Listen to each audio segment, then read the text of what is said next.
والسلام علیکہ یا رسول اللہ، الصلاۃ والسلام علیکہ یا حبیب اللہ۔ الحمدللہ، اللہ کے فضل و کرم سے آج کے دن میں ہم مختصر المعانی کا سبق نمبر پہلا شروع کریں گے۔ اللہ عز و جل ہم سب کو صحیح معنوں میں اس کتاب کو سمجھنے عمل کی توفیق عطا فرمائے۔ مختصر المعانی علامہ سعد الدین تفتازانی رحمۃ اللہ تعالی علیہ کی لکھی ہوئی تلخیص المفتاح کی شرح ہے۔ اس سے قبل آپ نے تلخیص المفتاح کی المطول شرح لکھی تھی۔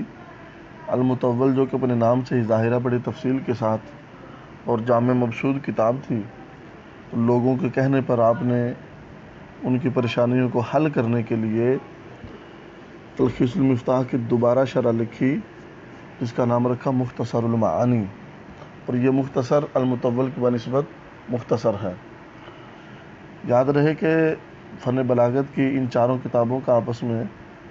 بڑی مناسبت ہے۔ تلخیص المفتاح یہ شرح ہے مفتاح العلوم کے تیسرے حصے کی، اور تلخیص المفتاح لکھی علامہ عبد الرحمن قزوینی رحمۃ اللہ تعالی علیہ جو خطیب دمشق ہیں، اور یہ مفتاح العلوم کے تیسرے حصے کی لکھی ہوئی تھی، اور مفتاح العلوم کے مصنف ہیں علامہ ابو یعقوب السکاکی رحمۃ اللہ تعالی علیہ۔ انہوں نے اپنی مفتاح العلوم کے اندر 9 علوم و فنون کو جمع کیا تھا، جن کے اندر علم صرف، علم نحو، علم اشتقاق، علم معانی، بیان بدیع، علم عروض، علم قوافی، علم منطق، یہ سارے علوم انہوں نے جمع کیے تھے۔ تو علامہ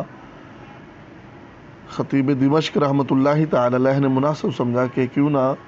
اس مفتاح العلوم کے تیسرے حصے کی شرح کر دی جائے تاکہ لوگوں کو اور زیادہ فائدہ مل سکے۔ تو انہوں نے اپنی اس شرح کا نام رکھا تلخیص المفتاح، تاکہ یہ مفتاح العلوم کے تیسرے حصے کی تلخیص ہے۔ تلخیص المفتاح کی 2 شرحیں شعبہ درس نظامی میں پڑھائی جاتی ہیں۔ مختصر المعانی یہ بھی تلخیص المفتاح کی شرح ہے، اور اس کے بعد المطول پڑھائی جاتی ہے۔ یہ دونوں کتابیں علامہ سعد الدین تفتازانی رحمۃ اللہ تعالی علیہ کی لکھی ہوئی ہیں۔ یہ شروع کرتے ہیں بسم اللہ الرحمن الرحیم۔ نحمدک یا من شرح صدورنا لتلخیص البیان فی ایضاح المعانی ونور قلوبنا بالعوام التبیان من مطالع المثانی، ونصلی علی نبیک محمد المؤید دلائل اعجازہ باسرار البلاغۃ وعلی آلہ واصحابہ المحرزین قصبات السبق فی مزمار الفصاحۃ والبراعۃ۔ ترجمہ ملاحظہ کیجئے۔ نحمدک یا من شرح صدورنا لتلخیص البیان فی ایضاح المعانی، ہم تیری حمد بیان کرتے ہیں اے وہ ذات، ہم تیری حمد بیان کرتے ہیں اے وہ ذات جس نے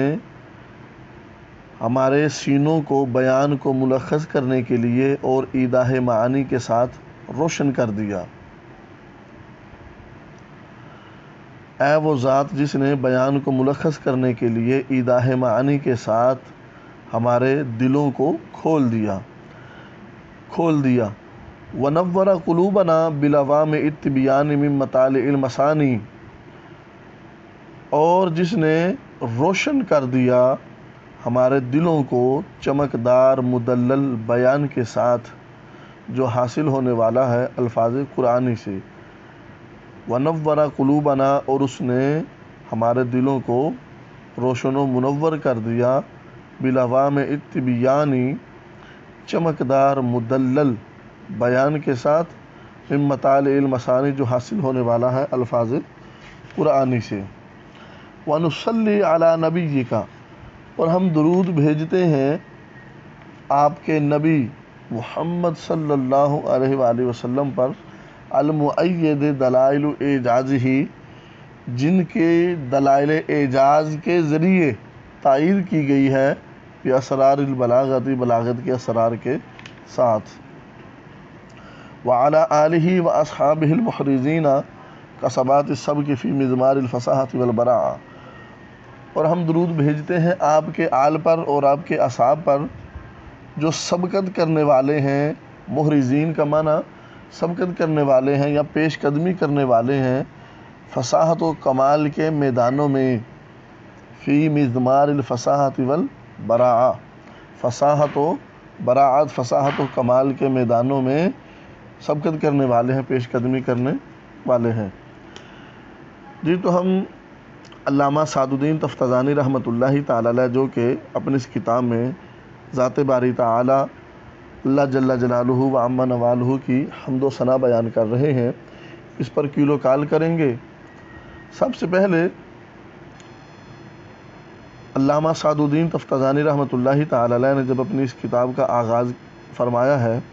تو آپ نے فرمایا ہے نحمدک، آپ نے اللہ کی حمد جو بیان کی ہے یہ جملہ فعلیہ مضارعیہ سے کی ہے، اور نحمدک کا فرمایا ہے، الحمدللہ نہیں کہا، حالانکہ قرآن مجید میں سورہ فاتحہ میں بھی اللہ کی حمد ہے اور وہاں الحمدللہ رب العالمین اللہ عز و جل نے اپنے لیے فرمایا ہے، لیکن یہاں علامہ صاحب نحمدک کا کہہ رہے ہیں۔ تو سب سے پہلے شارح رحمۃ اللہ تعالی علیہ نے لفظ نحمدک کا کیوں فرمایا ہے؟ الحمدللہ بھی تو کہہ سکتے تھے، نحمدک ہی کیوں کہا ہے؟ تو اس کا جواب ملاحظہ کیجئے کہ جملہ اسمیہ کی بنسبت جملہ فعلیہ مضارعیہ میں جو نسبت پائی جاتی ہے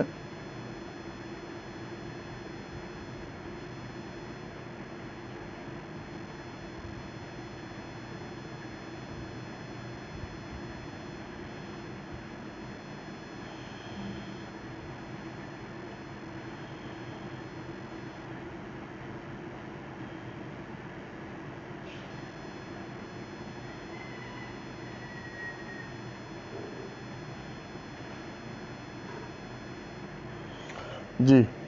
اعتراض تھا کہ شارح نے اللہ عز و جل کی جو حمد بیان کی ہو جملہ فعلیہ کے ساتھ بیان کی ہے، جملہ اسمیہ کے ساتھ بیان کیوں نہیں کی؟ قرآن پاک میں تو الحمدللہ رب العالمین صیغہ جملہ اسمیہ کے ساتھ آیا ہے، تو پھر شارح رحمۃ اللہ تعالی علیہ کو بھی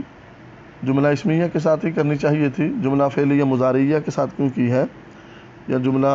فعلیہ کے ساتھ ہی کرنا چاہتے تھے تو جملہ فعلیہ ماضیہ کے ساتھ کیوں نہیں کی؟ حمد اللہ کہہ دیتے، نحمدک کا ہی کیوں کہا ہے؟ اس کا جواب ملاحظہ کیجئے، جملہ فعلیہ مضارعیہ، جملہ فعلیہ چاہے وہ مضارع کے ساتھ ہو چاہے وہ فعل ماضی کے ساتھ ہو، جملہ کی تو دو قسمیں ہیں نا، جملہ فعلیہ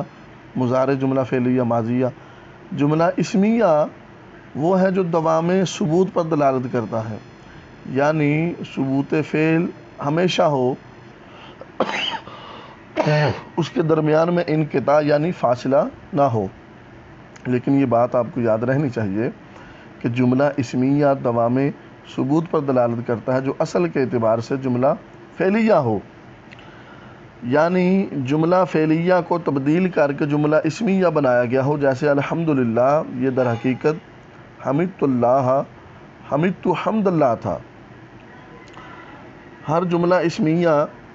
دوام ثبوت پر دلالت بھی نہیں کرتا، جیسے زید قائم جملہ اسمیہ تو ہے لیکن یہ دوام ثبوت پر دلالت نہیں کر رہا، اس وجہ سے کہ یہ جملہ فعلیہ سے جملہ اسمیہ کی طرف منتقل نہیں ہوا، یہ بدلہ ہوا نہیں ہے، یہ اپنی اصل پر ہے۔ انقطاع کا کیا مطلب ہے؟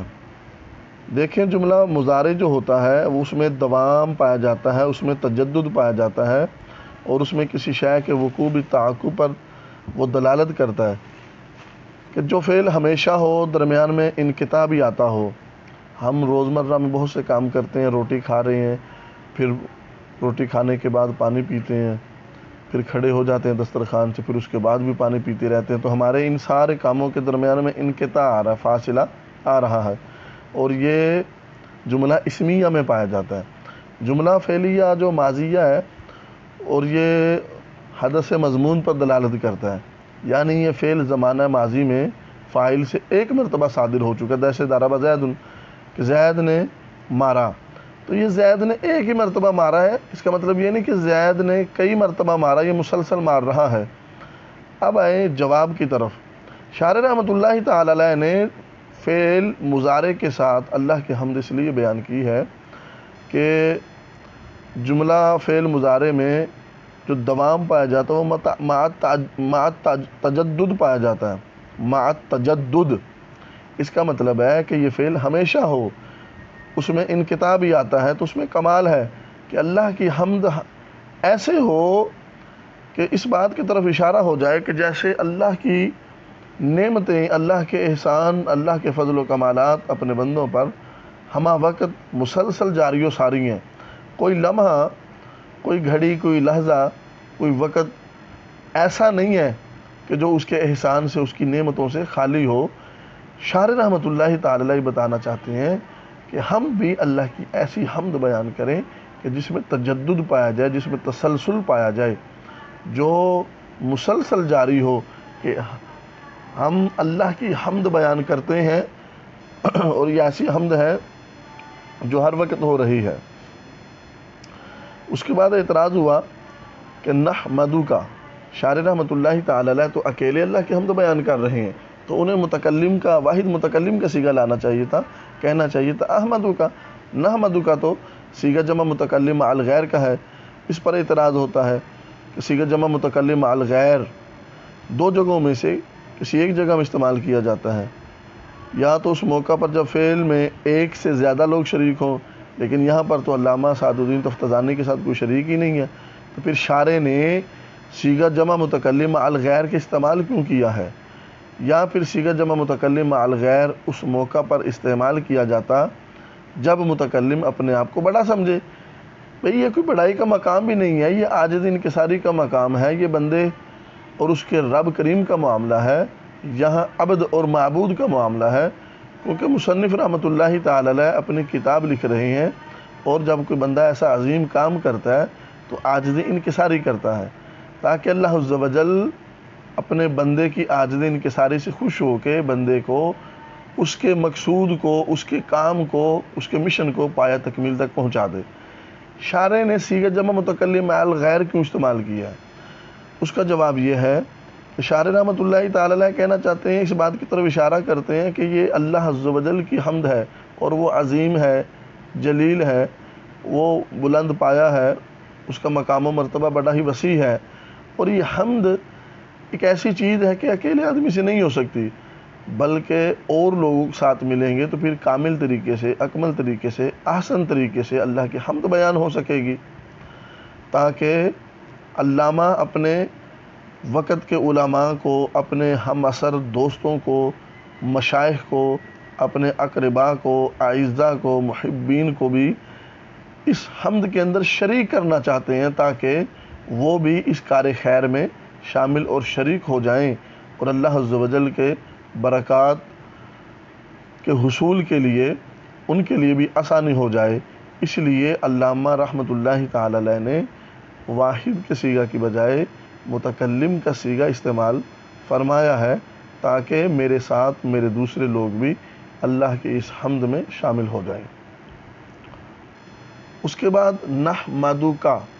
کاف ضمیر منصوب متصل۔ اب اس پر بھی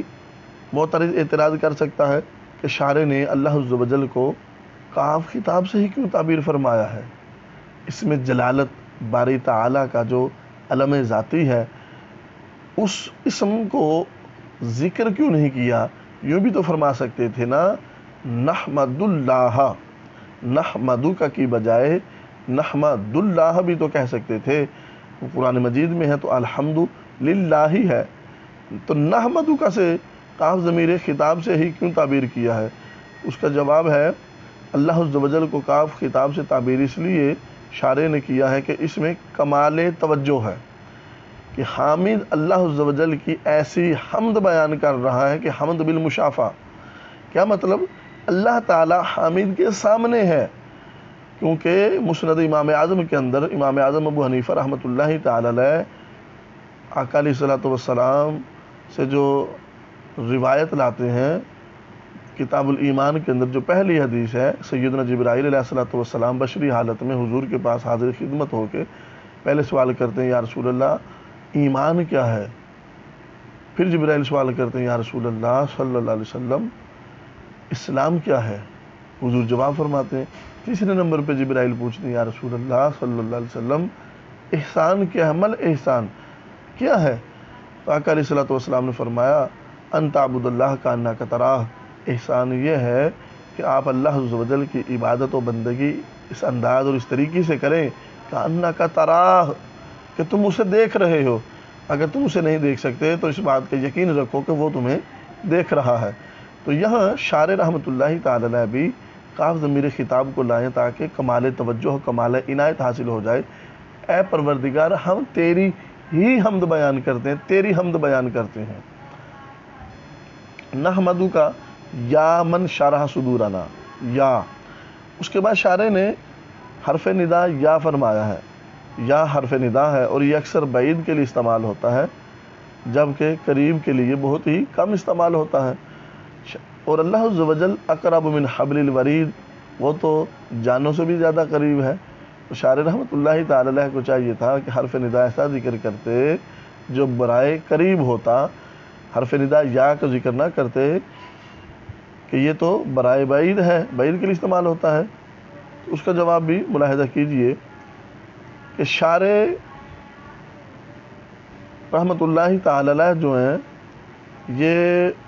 اس مناسبت کو بیان کرنا چاہتے ہیں، بندے کو اور اللہ عز و جل کے مقام و مرتبہ کو بیان کرنا چاہتے ہیں کہ بندہ جو ہے یہ تو جناب کمزور ہے، یہ تو ایک جمے ہوئے خون کے ناپاک لوتھڑے سے پیدا کیا گیا ہے،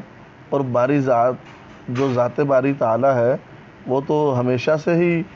ان تمام چیزوں سے منزہ ہے، مبرہ ہے، اور وہ ذات پاک اور صاف ہے، ستھری ہے۔ اس میں تو ایسی قسم کا کسی قسم کا شبہ کرنا،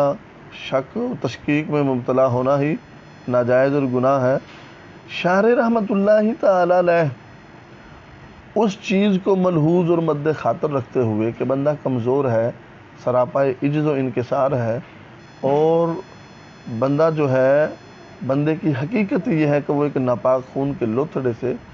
پیدا کیا گیا، اور وہ خون اور وہ لوتھڑا ناپاک ہے، اور منی بھی ناپاک ہے، کپڑوں کو لگے کسی بھی شے کو لگے تو وہ ناپاک اور پلید ہے۔ تو کہاں ہم اور کہاں اس پروردگار کی ذات، اس لیے شارح رحمۃ اللہ تعالی علیہ نے اس مقام کو بیان کرنے کے لیے حرف ندا یا برائے بعید کو استعمال کیا ہے۔ اس کے بعد نحمدو کا یا من شرح صدورنا، اے وہ ذات جس نے ہمارے دلوں کو کھول دیا۔ کیا مطلب ہے؟ ہمارے نفوس ناطقہ کو، ہماری زبان کو کہ ہم مختصر بیان کرنے پر بھی قدرت رکھتے ہیں، اس نے ہمیں یہ قدرت عطا فرمائی ہے۔ ہم اگر بیان کو مختصر کرنے کی کیفیت چاہیں تو کئی طریقوں سے کریں گے، کیونکہ اللہ عز و جل نے ہمارے دلوں کو، ہمارے قوت ناطقہ کو کھول دیا ہے۔ اس کے بعد شارح نے فرمایا ایضاح المعانی، ایضاح المعانی یہ جار مجرور مل کے تلخیص کی صفت ہے یا پھر بیان کی صفت ہے۔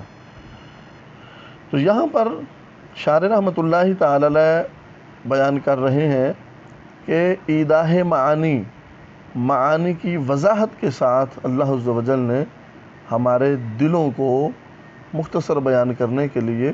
کھول دیا ہے، اور یہ محض اللہ اور اس کے رسول صلی اللہ علیہ وسلم کا کرم اور فضل ہے۔ شارح نے فرمایا من مطالع المثانی، مطلع کی جمع ہے، اور مطلع ستارے کے طلوع ہونے کی جگہ کو کہتے ہیں، وہ جگہ اس میں ظرف کا صیغہ، اور مطلع وہ جگہ جہاں ستارہ طلوع ہوتا ہے۔ لیکن یہاں پر مطالع سے مراد قرآن مجید کے روشن و بین الفاظ ہیں۔ مثانی مثنا کی جمع ہے جس کا معنی بار بار تکرار کرنا ہے، اس سے مراد قرآن مجید ہے۔ اور قرآن کو مثانی اس لیے کہتے ہیں کہ اس کا نزول بھی بار بار ہوا ہے، اور آقا علیہ الصلوۃ والسلام اس کا دور بھی فرمایا کرتے تھے سیدنا حضرت جبرائیل علیہ الصلوۃ والسلام سے، پھر اس لیے اسے مثانی کہا۔ قرآن پاک کو مثانی اس لیے بھی کہتے ہیں کہ اس میں صورتیں اور قصے، اللہ عز و جل کی رحمتیں، یہ ان چیزوں کا ذکر بار بار آتا ہے۔ تو مطالع المثانی الطبیان کی صفت ہے یا پھر یہ اس سے حال ہے؟ اگر یہ صفت ہو تو معنی ہوں گے اے وہ ذات جس نے روشن کیا ہمارے قوت ناطقہ کو، ہمارے نفوس ناطقہ کو طبیان کے ساتھ، ایسا طبیان، موصوف صفت کے ترجمے میں ایسا طبیان جو ذات مدیہ کی طرف ہے، جو روشن چمکدار ہے، جو مدلل ہے، جو ایسا طبیان جو حاصل ہونے والا ہے مطالع المثانی الفاظ قرآن سے۔ اگر یہ حال ہو تو پھر معنی ہوگا کہ اس حال میں ہونے والا مطالع المثانی سے، مطلب کہ اللہ عز و جل نے ہمارے نفوس ناطقہ کو طبیان کے ساتھ روشن کیا، جو کہ ذات مدیہ کی طرف ہے، اور وہ طبیان قرآن مجید کے الفاظ ہیں۔ وَنُصَلِّ عَلَى نَبِيِّكَ مُحَمَّدٍ، نصلی کا عطف نحمدک پر ہے، اس کا ترجمہ ہم کر چکے ہیں۔ المؤید، جو تائید کی گئی ہے ان کے اعجاز کے دلائل کے ساتھ، اسرار بلاغت کے ساتھ۔ یہاں پر شارح نے نصلی فرمایا، ونسلم نہیں فرمایا۔ قرآن پاک میں اللہ عز و جل فرماتا ہے یا ایھا الذین آمنوا صلوا علیہ وسلموا تسلیما، تو جس کا جواب ملاحظہ کیجئے کہ شارح نے فقط نصلی پر ہی اکتفا کیوں فرمایا ہے۔ قرآن پاک میں تو صلاۃ اور سلام دونوں کو بھیجنے کا ذکر ہے، تو جواب ملاحظہ کیجئے قرآن پاک میں نبی پاک صلی اللہ علیہ وسلم پر صلاۃ اور سلام بھیجو، یہ تو نہیں فرمایا گیا کہ لکھو، بھیجنے کا حکم ہے، لکھنے کا حکم تو نہیں ہے۔ تو شارح نے صلاۃ ذکر کر دیا، نصلی صلاۃ کو لکھ دیا۔ ہو سکتا ہے کہ آپ نے سلام جو ہے اپنی زبان مقدس کے ساتھ پڑھا ہو، ہمیں تو ظن المؤمنون خیرہ کے مطابق آپ مومن ہیں اور صالح مومن ہیں، ولی کامل ہے، عالم ربانی ہے، آپ کے متعلق تو ہمیں اچھا گمان رکھنا چاہیے۔ علماء فرماتے ہیں اس کا ایک اور بھی جواب ہے کہ ایک مذہب ہے وہ کہتے ہیں صلاۃ کو سلام کے بغیر ذکر کرنا مکروہ ہے، کہ دونوں کو بیک وقت ذکر کریں گے اور اکٹھا ہی ذکر کریں گے۔ دوسرا مذہب یہ کہتا ہے کہ صلاۃ کو سلام کے بغیر ذکر کرنا مکروہ نہیں ہے بلکہ جائز ہے، تو شارح نے سلام ذکر نہ کر کے اپنے مختار مذہب کی طرف اشارہ دیا ہے کہ میرے نزدیک صلاۃ کو سلام کے بغیر ذکر کرنا مکروہ نہیں ہے۔ صلاۃ کی نسبتیں مختلف ذاتوں کی طرف ہوتی رہتی ہیں، یہ چیز پہلے بھی مختلف کتابوں کے مقدمہ جات میں بیان ہو چکی ہے۔ صلاۃ جب اس کی نسبت باری تعالیٰ کی ذات کی طرف ہو، ذات باری تعالیٰ کی طرف ہو تو یہ رحمت کے معنی میں ہے۔ صلاۃ کی نسبت جب ملائکہ کی طرف منسوب ہو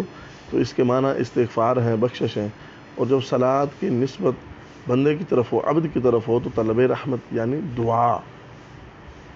اور جب صلاۃ کی نسبت چوپایوں کی طرف ہو، وہ حوش کی طرف ہو، طیور کی طرف ہو، تو اس وقت صلاۃ کا معنی ہے تسبیح۔ اس کے بعد شارح نے علی نبی کا محمد المؤید کہا ہے، تو محمد نبی کا سے بدل ہے یا پھر عطف بیان ہے، اور مؤید اید یؤید تائید اس سے ماخوذ ہے جس کے معنی ہے تقویت، یعنی جن کے اعجاز کے دلائل یعنی قرآن کے ذریعے اسرار بلاغت کے ساتھ تقویت دی گئی ہے، پختگی دی گئی ہے۔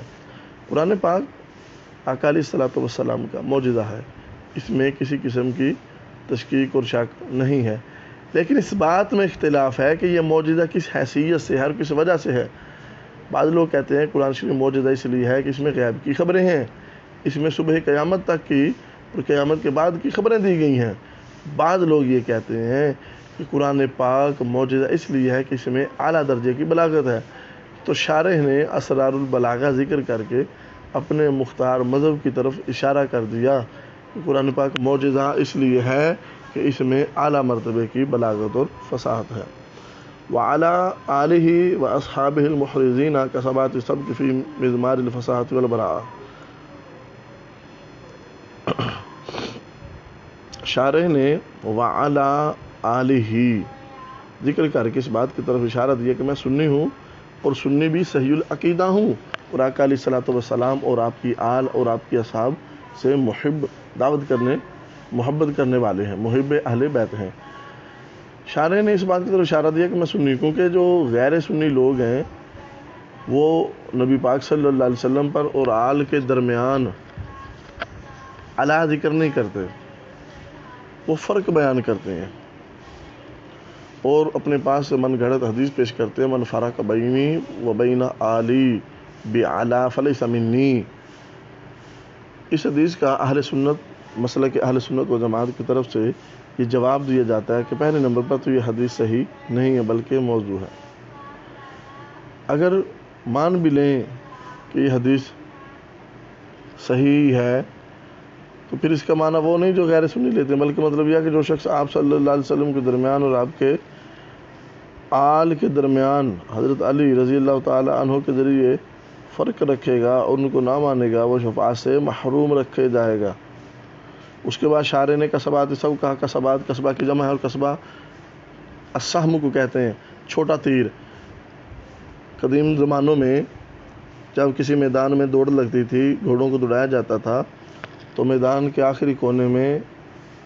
سہم کو، تیر کو گاڑ دیا جاتا تھا، لکڑی کے ٹکڑوں کو گاڑ دیا جاتا تھا، تو گھوڑ سواری کرنے والے لوگ بھاگ کر آتے تھے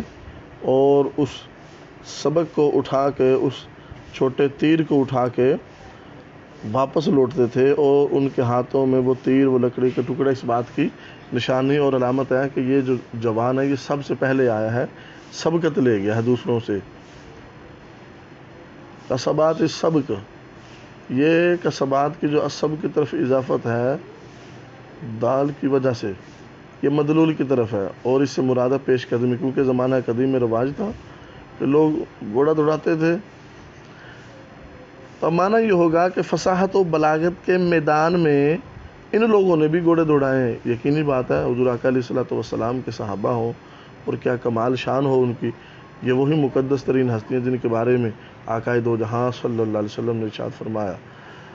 اصحابی کالنجوم اقتدیتم اہتدیتم، لوگوں میرے صحابہ ستاروں کی مانند ہیں، ان کی سیرت کو، ان کی صورت کو اختیار کر لو اور ان کی سیرت پہ چلنا یہ تمہارے لیے دنیا اور آخرت میں کامیابی کی ضمانت بن جائے گا۔ جی تو دوستو، آج کے سبق میں ہم نے اس مقدمہ کے اندر